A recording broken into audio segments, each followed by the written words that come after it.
Welcome back to the preview show here for Los Alamitos Racecourse. It is the week of January 8th and 9th.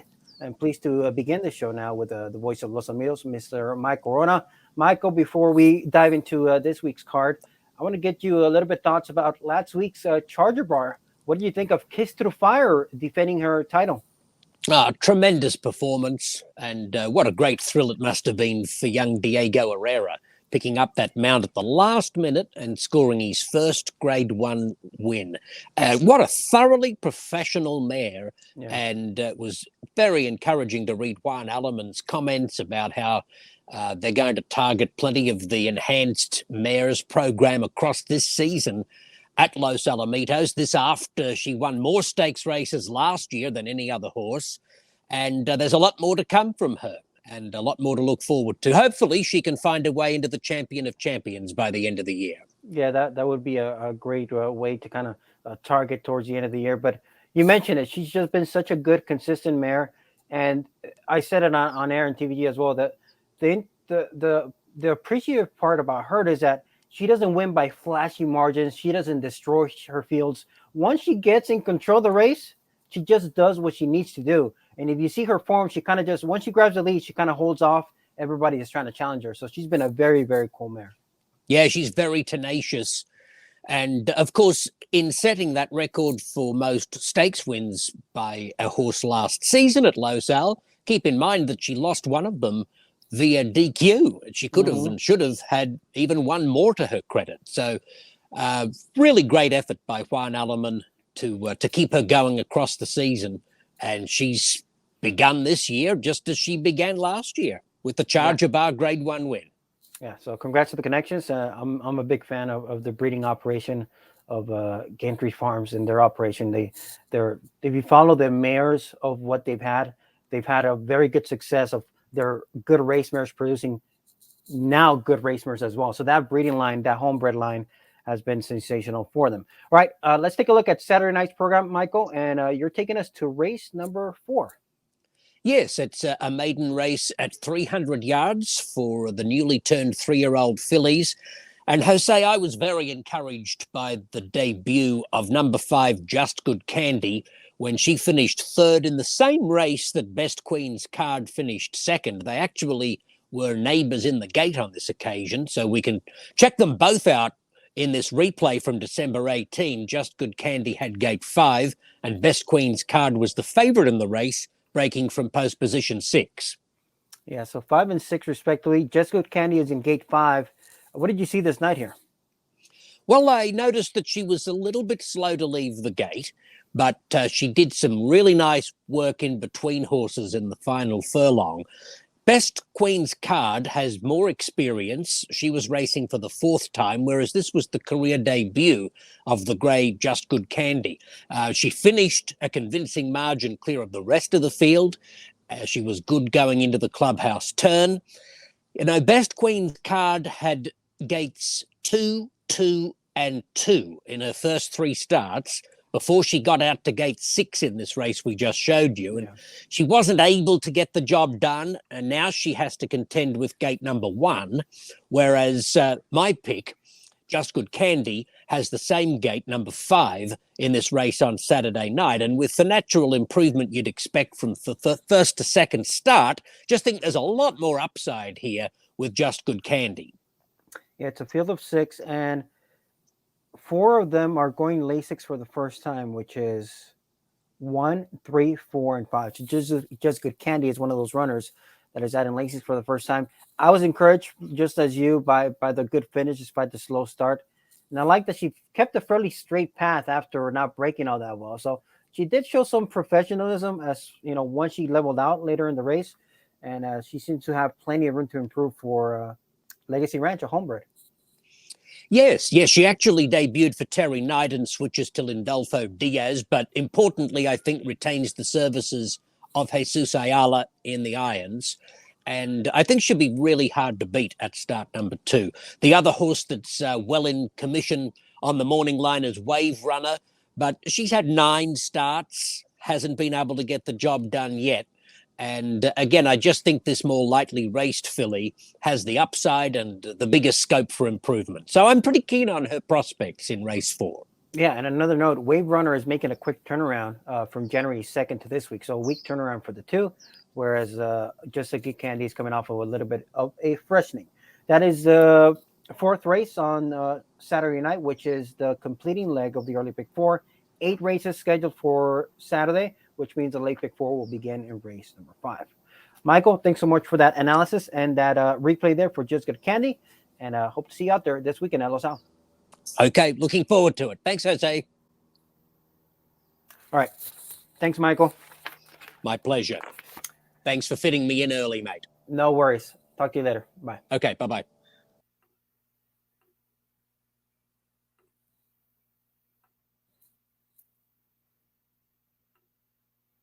Racing fans, the traditional $2 pick six at Los Alamitos is always a great bet. On Sunday, November 7th, a one-night carryover of $14,000 led to an outstanding total pool of over $94,000. On Sunday, October 17th, a one-night carryover of $17,000 led to a total of over $110,000. And the payouts are tremendous, headed by a season-high payout of over $94,000 on May 21st. And remember, on Sunday nights when there's not a carryover, Los Alamitos will add $10,000 to the pick six pool. Welcome back to the program. Now joined by Christopher Wade. And Chris, we just saw the commercial for the Pick Six promo. Well, tonight on Saturday night, we got a Pick Six carryover in excess of $30,000, and it will begin with race number 3. So it's going to be a nice way to kick off the week here with a Pick Six carryover. Yeah, it's gonna be a kind of a tough ticket with the way things worked out. We got an 8-race program. We got 3 straight to close the card out. 3 straight 110-yard events, and those are grab bags. Anything can happen in short races. Yeah, anything can happen, and we'll see if we can maneuver our way towards that pick 6. But I know you're gonna want us to take a look earlier in the card in race number 5. What horse did you like in this spot? I'm gonna give a horse the outside horse to look at the outside. Interest Fly. This horse. Only had the one lifetime start, and the workouts prior for Jose Flores were a B- and a straight B in that second solo 12-4 drill. Horse broke good, was asked a couple times midway, and was starting out pretty well and galloped out nicely. And this horse was in against a pretty group of horses in that maiden debut, and did break very slow after getting fractures in the gate, was bumped back and was crossed, lost a couple of lengths, then took up in close quarters after that. And I gave the horse a ton of trouble. I gave the horse like 3 lengths of trouble, 3.5 lengths of trouble. The horse was beat by 3 lengths. The horse could have been a factor with a clean start. So I give the horse a look and draws well to the outside, and will definitely move forward with the start of the racetrack. Yeah, he's going to draw the outside post here Saturday night, so it's probably a good move. But he was in gate number 4 this night. Gate number 4. What did you see after this bad start here? Yeah, he broke a little bit slow after getting slightly fractious in the gate, broke slow, kind of back bobbled away, was bumped back right there, then was crossed even more, and had to take up in close quarters right here. I lost about 1 length and 3/4 to 2 lengths at the start, then took up harshly. And when the rider's guzzling the horse like that, I always count. I'm counting 1, 2, 3, 4, 5. The harder he pulls, the faster I count on trouble on the horse I give. And I gave this horse a ton of trouble in that race, like 2.5 to 3 lengths of trouble. And the horse was beat 3 lengths. So with everything factored in, the horse earned a decent figure, a number you can't see on the paper there, because it ran 7th of 7, beat 3 lengths. But with the workouts prior, the addition of Lasix as a 3-year-old, drawing outside against a horse who's not the quickest a foot away from the gate. So with expected improvement, a better start, and a clear path, I think the horse has a look at a medium price in the 5th event. Yeah, it's going to be a 4-1 morning line, because there's 3, actually the 4th choice on the morning line, because the 1 will be 5-2, the 4 will be 7-2, and the 6 will be 2-1. The 6 comes out of a productive heat, but the 6 hasn't made anybody break, so probably drawn towards the outside is a good spot to be for Interest Fly. Yeah, like I said, there's a couple of horses in the race, like Cool Spirit's probably the horse to beat on the numbers, my numbers. Horse probably should have won last time, broke 1.25 lengths slow, was beaten ahead. And I get his numbers are very consistent, albeit not as good as the 1. And Sunny Day has ability, and with everything factored in, the numbers are pretty good, but the horse just has not gotten out of the gate the last 2 starts. So he even had trouble exiting the Metal Monster prior. So the expected slow start, I'm going to give an Interest Fly a look to break better, to move forward in second lifetime start, the addition of Lasix, nice outside post, to be right along those lines of 4-1, 5-1, and be a factor in the fifth event at a nice little price. Yeah, and that's going to be the second. That's actually going to be the third leg of the pick six, because with an 8-race program, the pick six will begin earlier in race number 3. But that is race number 5. Christopher Wade is going with Interest Fly, drawn the outside gate in race number 5. Chris, thanks so much. We'll see you out there this weekend at Los Al. Good luck on the pick six. All right, you too, boss. It's quarter horse girl power on the racetrack at Los Alamitos with the nation's best stakes schedule ever for fillies and mares. Our 2022 schedule includes 3 races in the quarter horse distaff division with a purse of $100,000 or more. And it continues with the Denim and Diamonds Handicap on February 26th. Sophomore fillies have the $500,000 Los Alamitos Oaks on March 26th. Plus, more than a dozen other top stakes races for fillies and mares. It's all about quarter horse girl power at Los Alamitos. Welcome back to the program. Now joined by Professor G, and it was girl power on display last week, Orlando. Kiss to the Fire, defending her title in the Charger Bar. Yeah, only the third mare to do so. First one since Quirky did it back in 2015 and 2016. And the only other one to have done that, Stylish Jess BR, did it. I believe it was 2007, 2008. But back-to-back wins for these mares. And remember, these are age mares. So usually after they win that grade 1, they go to the breeding shed. And, not all of them have a chance to come back and repeat. But there it is. Kiss Through Fire did it. And the owners, Gentry Farms, are excited about the entire program of for fillies and mares this season. They want to keep her going. The owner, Mr. Robert Kirk Gentry, said, she just loves to run. She loves what she's being out there, and we're gonna let her do what she loves. And they might go out there and maybe take an embryo or so. We'll see. But we're definitely gonna be seeing more of Kiss Through Fire. College Scandals also there for the owners as well. And Astronomical, the horse that's a mare that stayed here at Los Alamitos.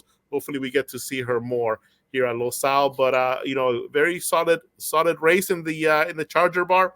In the undercard race as well, the Dashingly Stakes, we saw Just Fortunate pull that victory at 12-1 odds. So a couple of good races for the fillies and mares, a nice way to kick off our new stakes schedule for this division. I noticed that you were talking to Miss Martha Wells after the Dashingly, and she was excited to get that mare, that black type, and maybe we're going to see a pairing in the future with Tel Cartel. That's exactly what we're going to see with her. He's going to go ahead and breed Just Fortunate to Tel Cartel. And she's a mare that Mimi claimed back in 2020, I want to say, early in that horse's career, with the mindset of maybe one day breeding her to Tel Cartel. And, that time is here now. And Mimi now even considering maybe we bring her back and run later in the year. Again, trying to take advantage of the nice purse money for the fillies and mares.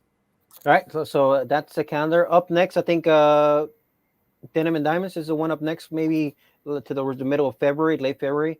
February 26th, if I remember correctly. And then, of course, after that, the 3-year-old fillies kick into high gear with the Los Alamitos Oaks. The Dashing Folly comes soon after that. The Miss Princess, and eventually the Abigail Kawananakoa is the next big race in the division. All right, looking forward to following that division, and it was Kiss to the Fire getting back-to-back wins in the Charger Bar. And this is for the horse players that are tuning in. This is what is up for grabs, Orlando. Carryover for this Saturday, $34,000 plus $2 traditional pick six begins in race number 3. That is right, 8-race program here for the Saturday. But all this kind of began after, what was it, a 1-5 and a 3-5 got beat last week in that sequence. So after a few of those favorites got beat, we already knew there was a carryover heading into the last race on last Sunday night. Yeah, and again, Just Fortunate was one of the key horses in that sequence that produced the carryover. And I tell you what, Saturday is going to be a fast-moving show, on the track here at Los Alamitos for a lot of ways. 8 races on tap.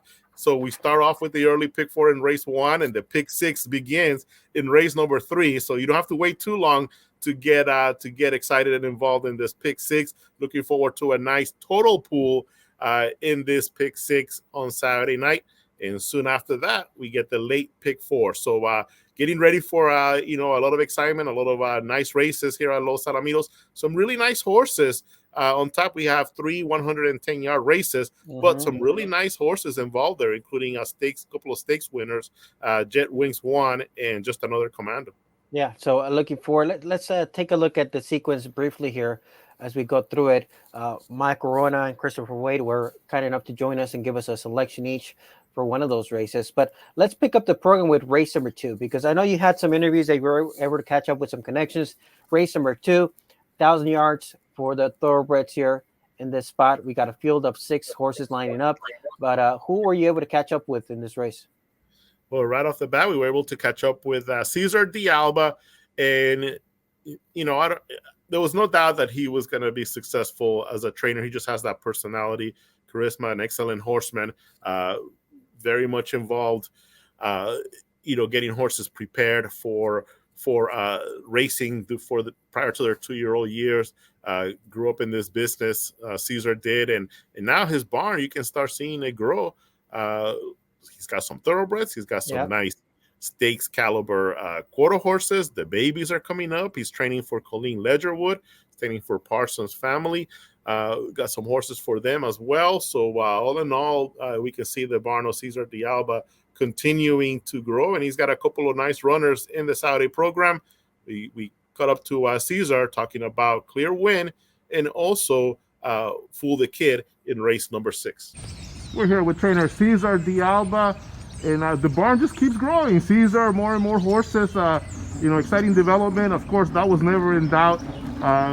We knew that the success was coming for yourself, hardworking. Tell me about the horses on Saturday night. Let's start with race number 2, Clear Win, after facing a pretty tough runner, Susanna, last out.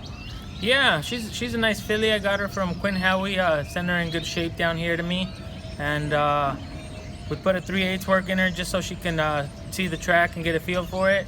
And she ran a good race for being first time here under the lights and going that distance, going 1,000 yards. You got to be pretty sharp out of the gate and stuff. But yeah, Susanna, she was full of herself that day and kind of got away from us. But I think she's doing good, so we entered her right back, and we should be tough. And a quarter horse starting for your barn in race number 6, Fool This Kid. Horse that has always been pretty sharp out of the gate. Now going 110 yards, that should really help this runner, huh? Yes, another horse, he's coming off a layoff. Was coming off a layoff and broke really sharp the other day, going 300 yards in an allowance race. Now we're in for 16, going 110. So, I think he should like the distance. He's a good gate horse, so hopefully we get lucky and maybe win a race or 2. For the viewers, can you give us kind of like an overall feel of the stable? How many horses you have in there? Any as far as 2-year-olds that are in that just arrived, etc. I got 17 older horses and 3 babies for Jim and Colleen Ledgerwood that just came in from being broke. So we're growing. I got maybe like 10 thoroughbreds and 10 quarter horses. And everything's going good. We're working hard, and hopefully we can get some wins in 2022. Cesar de Alba now transitioning into trainer. He's had good success. In 2021 was a good year for the barn. He's got Clear Win here, Orlando. Nobody was beating Susanna that night. But even with that kind of trip, Clear Win off the layoff, first time at the night at Los Al, I think she ran fairly well when you consider the winner was in a race of her own. Clear Win figures a horse to be improving here second time out. Yeah, and what's interesting about this race as well is we have some newcomers. Also, we have a horse that arrives from Golden Gate from Tommytown Thoroughbred, and talk about another trainer that made that transition from working with horses in the morning to being a full-time trainer, Cece Perkinson, and now she's getting to train a horse for a big name like Tommytown Thoroughbred. She's not to blame. Looking forward to seeing this runner who showed some speed at Golden Gate, and of course Blackjack Betty second out for trainer Renato Vallejo. He tends to do really well here at Los Al with his runners. Edward Rojas, last year's co-leader in the thoroughbred standings, picks up the mount on Blackjack Betty. 7-5. That's the favorite in this race. I can't remember the last time I picked a horse off a 15-month layoff, Orlando. That's what I'm doing here. Yeah. Even though there's a lengthy layout for Blackjack Betty, I just like the what you've been doing in the mornings. And this barn of Verano Vallejo, they've had a few live runners with, that they sent along the last month or so. So, given that there's not a ton of speed outside of She's Not to Blame, who's coming in from the synthetic, she's also a 3-year-old. The 3's a 3-year-old tackling older for the first time. I'm gonna take the big layoff line on Blackjack Betty. Yeah, I agree with you, Jose. It's going to be interesting to see this horse come back and seeing how well She's Not to Blame can tackle this runner. And of course, you got Clear Win with the experience and a couple of decent showings here at Los Sal and also at Golden Gate. All right, let's move on to the first leg of the pick six. Pick six carryover will begin right here in race number 3. 1,000 yards allowance. There's your radio play from last week, Intense. Yeah. And Prince Ricky's in there. Jan's Reserve, who romped by 5 lengths over the daytime. Restless Rambler and Whiskey My God. So this is not an easy leg per se to kind of begin the pick six. Yeah, I think it's probably the strongest race competitive wise that we have in the Saturday program. So if you can find a nice price in this race, you're going to be set up nicely for the rest of the pick six action. I couldn't do it. I couldn't single one horse in here. I actually went all in my early pick 4 play with this field because I can see situations where all these horses have a chance to shine. Even Rally Cat, a horse that draws nicely, is going to show some speed. And I actually had a chance to talk to Arturo Williams about this horse, Rally Cat. We're lucky to be joined by Arturo Williams. He's going to saddle top contender in on Saturday night, Rally Cat, a horse that has been knocking heads with some tough horses. Now faces another strong field. But before we talk about Rally Cat, Arturo, let's get to know you a little bit more. You started your training career in the early 2000s, but Yes. before that, you were a racing fan. Yes. So let's talk a little bit about your early I days. was a racing fan. I was always at the window and decided to get into horse racing. Met a trainer, longtime trainer, Tony Delia, and we got a couple horses together, and from there, my barn just expanded. I started in about 98 and went on to about 2005. Then got into, I had to leave the sport for some other things. I needed to start up my own business, things like that. COVID came, kind of shut that down, so I decided to come back to the love of my life, horse racing. Yeah, transportation during the COVID years was not viable at the moment. You mentioned that you worked with transportation with the school, Yes. the school Yes. system. So obviously that got shut down. But you come back to Los Alamitos and you Yes. claim a horse by the name of Badger. Yes. Nice little horse. We claimed him. He ran second the first time for us. Ran into a little bit of trouble. Next time he went by about 5 or 6 lengths.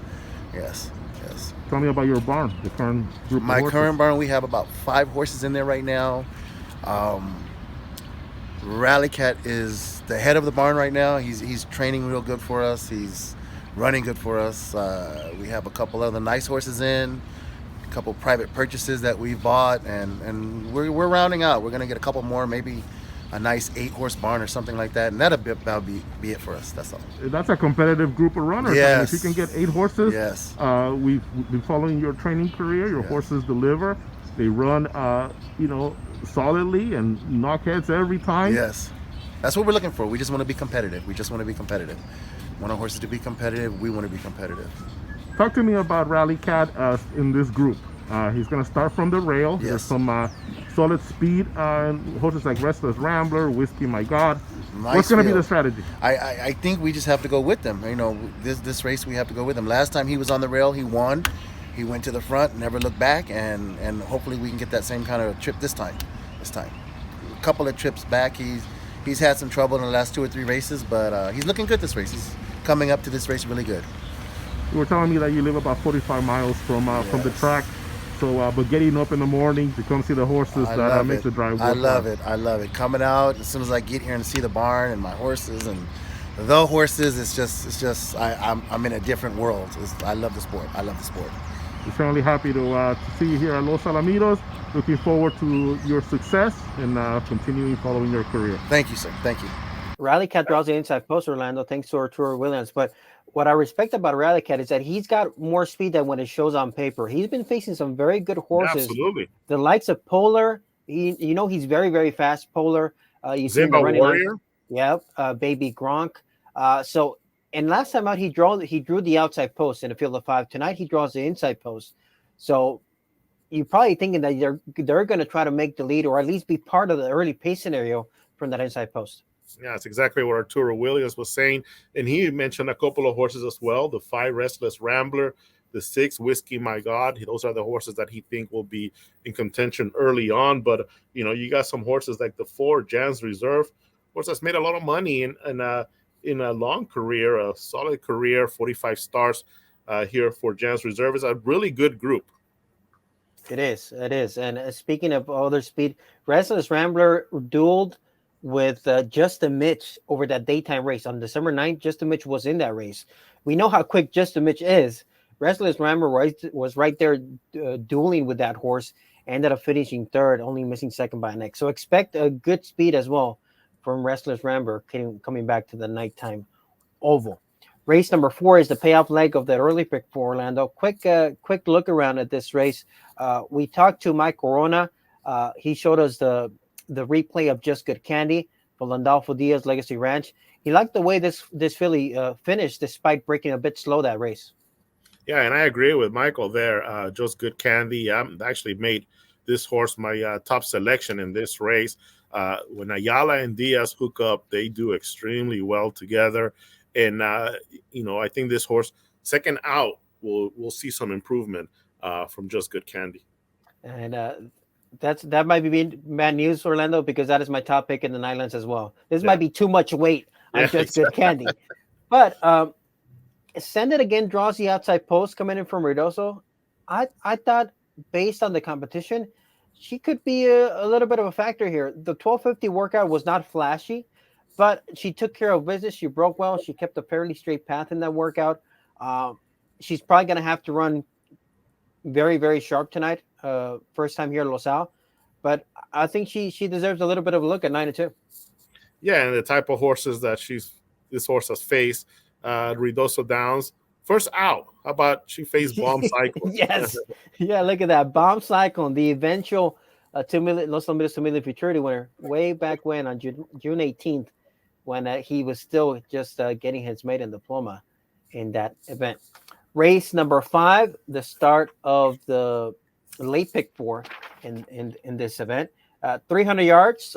Talked to Christopher Wade. He gave us a long shot look. A little bit of not a long shot, but it's the 4th choice on the morning line. An interest fly who broke slow and had a significant amount of traffic trouble in this spot. Is there any kind of leans for you in this event? I think this might be another one of those races where there's 4 horses between 2-1 and 4-1. Yeah, I actually like the 6 in this one, Sunny Day. Last week we talked about the rematch between the Kitsa Cowboy and Trick. Trick yes, winning that race. Kitsa Cowboy ran second. Was a nice exacta that resulted of that combination. But Sunny Day was actually highly regarded going into that race, but just had a really tough start. Actually, last couple of races, he just has not broken at all. And I think this horse has a chance to turn it around and maybe show us the kind of form that helped them kind of be close to victories earlier last year. I'm going to go with the 6 Sunny Day to get the job done in race 5. Let's give ourselves a pat on the back, Orlando, because that was a pretty good exacta with the Trick and the Kitsa Cowboys. We hooked up right there and got a good 1-2 selection there to get the exacta. Cool Spirit has been a horse that it's kind of been I've been in chase mode personally already because I remember singling him from the rail 4 starts ago. Last time out, he probably should have won, given that he ducked in after breaking a little bit slow and only lost by a head. So I think I gotta go back. I think I have to. I can't quit, Orlando. I can't give up, because you know what happens when you give up? Then they win easily, and they make us think like, all right, why did I double up there, or why did I go 30, or why did I toss him if I've been chasing this horse? So I think I gotta go back to Cool Spirit. I know the positive about Cool Spirit, I think, is that yes, he got beat last time out, but it was his first time at this level. It's not like he's been disappointing at this level. And if he would have just made a little bit more of a straight path, I think he should have won that race. But this is a tricky leg, I think, to begin the late pick 4 and part of the pick 6. To me, it's either single Cool Spirit or spread. I'm leaning towards singling Cool Spirit.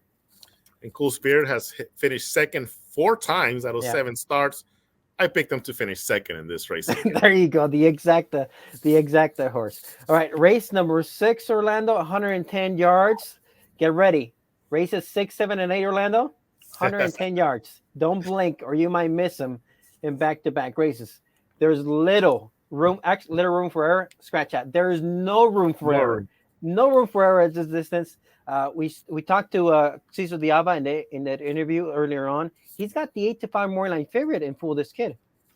Yeah, and he thought the horse should break nicely. Likes the chances here to get the job done against this field. And like you mentioned, Jose, the late pick 3, the final pick 3 on the card, it's going to be an action-packed 330 yards combined of racing here at Los Al. Should be thrilling there in the last 3 races. And Fool This Kid, I actually like the inside horse, Bail Me Out Baby.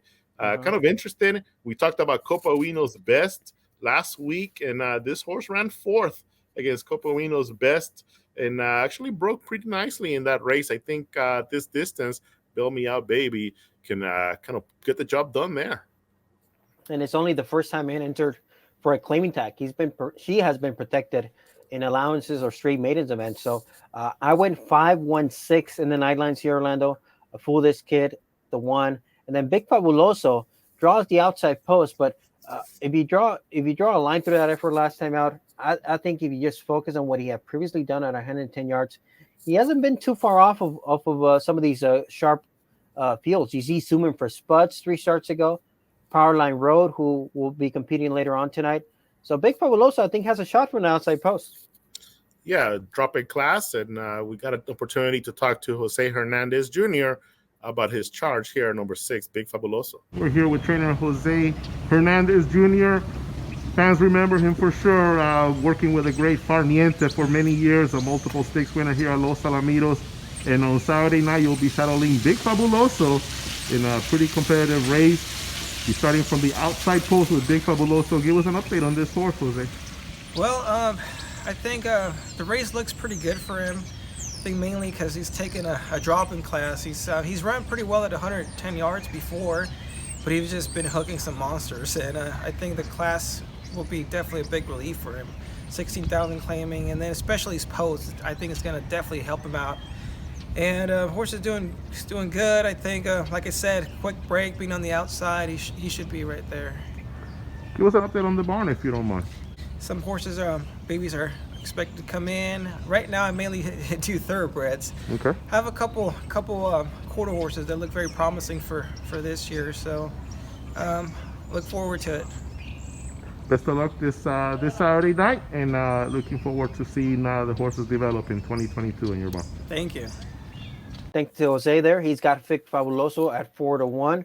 An interesting horse there, switching to the outside post and cutting back to 110 yards. And also, this is, he won for 12-5 Claimer. So he's done his best running against Claimer. So this might be a good spot there for Big Fabuloso. There's 2 races left. You know what time it is. Late double time. Talk about a competitive allowance field. Not only is it competitive, Orlando, but also you got to layer in the factor 110 yards as well. Who's going to break well in this spot? Well, we saw just another commando breaks really sharply last out, and this filly is on a complete roll, right?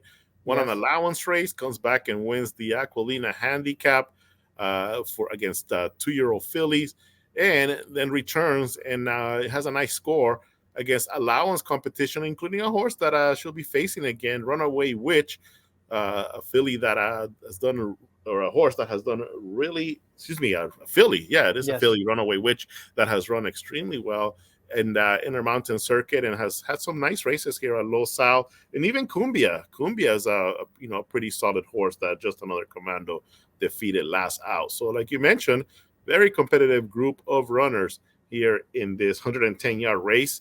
Kind of a toss-up if you look at a horse like, for example, Pleasure Seeker, who is also on a roll. That runner has won several races in a row.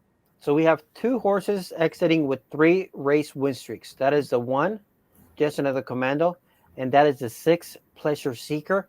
I want to show one replay for one horse in this spot, and that's going to be Chick's Interest. I'll bring up the replay of Chick's Interest here in this spot. Chick's Interest comes out of a good win with a good time, and this was back on December 11th, and he was facing a pretty sharp runner by the name of Flashing Corona. But I like the way he broke. He's in gate 1, the inside post, Chick's Interest, for the colors of the Hartleys. He breaks very well, quick acceleration, and he needed this acceleration because the class of Flashing Corona was finishing well there on the outside. But I like the acceleration. Obviously, he's going to cut back in distance. But if he breaks like he did on this win, I think he'll be plenty tough there in this spot. Yeah, I agree. I agree, Jose. This is my second selection in this race. And Chick's Interest has had some flashy victories. Back in September, won by a length and 3/4. And the weight that this horse broke his maiden also by 3/4 of a length. And we see the consistency that, in several starts at 300 yards, this horse has gone 15:50 or around that time. So the horse definitely very quick. Gets a good start. This horse could definitely get the job done here at 110 yards. Kind of a very tough contender in this one. And look who finished third in that race. Nita Favor, who you tapped as a horse you liked last week and came back to win at a pretty solid, maybe 7-2, 3-1 price. So Chick's Interest defeated a nice winner. And two outings ago, just finished second by a head to Eye on the Sky. Horse that I really, really like. So, Chick's Interest, if this horse breaks cleanly, man, could get the job done for sure. I'm gonna try to beat the inside runner, Just Another Commando. I know she's in good form, Orlando, but she has a little bit of a habit of lugging, of drifting. And given that she's trying the rail for the first time, I'm not so sure I love the rail for that horse. She's 2-1, so maybe I'm gonna try to beat her, and I'm gonna go with Chick's Interest in this spot. Race number 8, another 110-yard race. There's going to be another allowance to complete the night. But this time we'll be checking the wool pace, checking to see who's alive, what's it paying, or will we be watching? Could there be a carryover, Orlando? Could there be a way that this pick 6 carries over? Oh, that would be a big surprise. I think because there's gonna garner a lot of interest. We're gonna have a lot of nice amount of money wager in this pick 6, and I think people are gonna take some hard stances on some horses that they like. I'm gonna think that it's gonna get hit. I think it's gonna get hit. I think people are gonna find some some pretty mid-sized prices there that they're going to stick with, and they'll spread in the right races. I think this pick 6 gets hit. Now that you mention it, the more I talk about it, and now we went through the sequence, there's no big morning line favorite. So when there's not a huge standout favorite, you have those middle prices. You kind of get the feeling that it's going to get hit because usually if it doesn't get hit, it's because one of those big standout favorites that looks like a pick 5, right? Yeah, loses. So we don't have that in this card. So I'm with you. I think it's going to get hit. All right, race number 8, 110-yard allowance. We have a couple of runners that are going to be between 2-1, 5-2. Jet Wings 1, Orlando, was the betting favorite last time out at 110 yards, and she got bumped, broke slow, lost all chance at the start last time out. And I mean, this horse was in terrific form earlier in her career. Ran second in the Kindergarten Futurity. Hit the board in a couple of stakes races, was hitting the board against Otherworld and Black Friday. Some really solid runners from last season. Last 2 outs, kind of troubled and disappointing. And, I thought this horse was going to be terrific at this distance and got bumped around, pushed around, and ended up losing.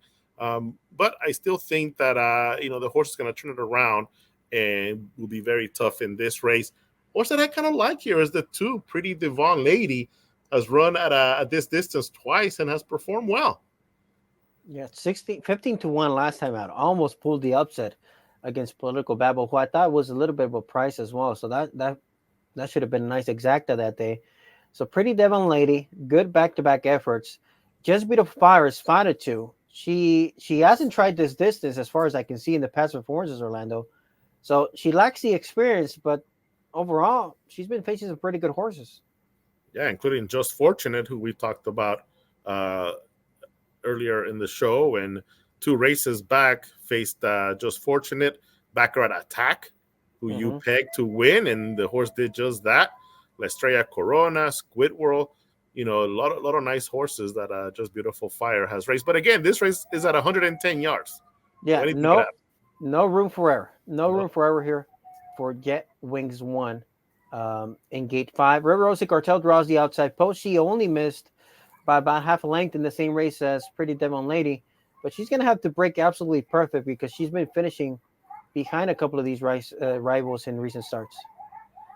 Yeah, I agree with you. And I think Adam Farias, we're looking forward to a big year from Farias, the way that his horses have already started to show, not only at the end of last year, but already earlier in this 2022 season. Orlando, was that my dog outside, or were that the Coyotes in the infield? I'm going to say it was your dog. No comment? No, none. It's getting kind of chilly, too. I might have to close the door, this window behind me as well. We have Coyotes at the track. We showed them on TVG before. So I think those were the Coyotes out in the infield. Yeah, that or a wolf pack. I don't know.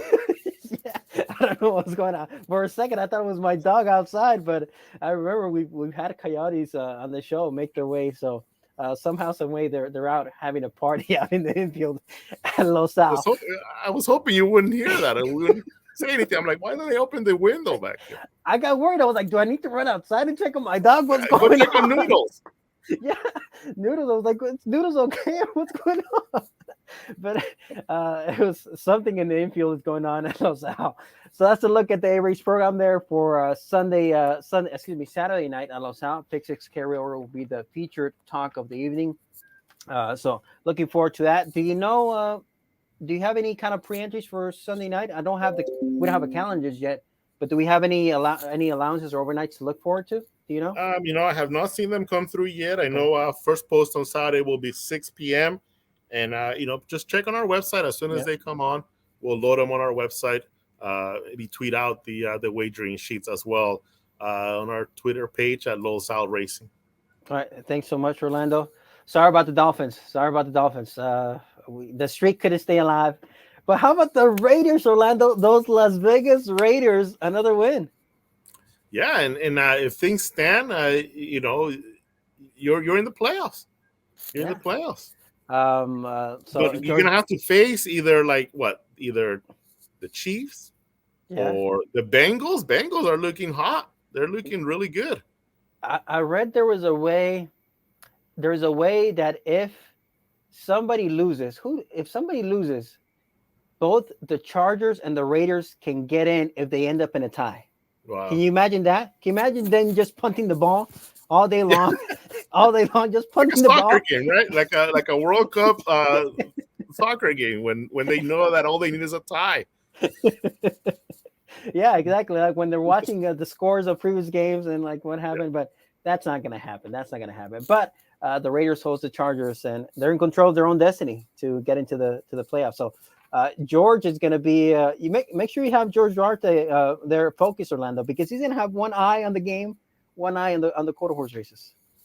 Right. And if the Raiders do make the playoffs, I expect them bringing some pizza. You know, in the very near future. That's all I care about.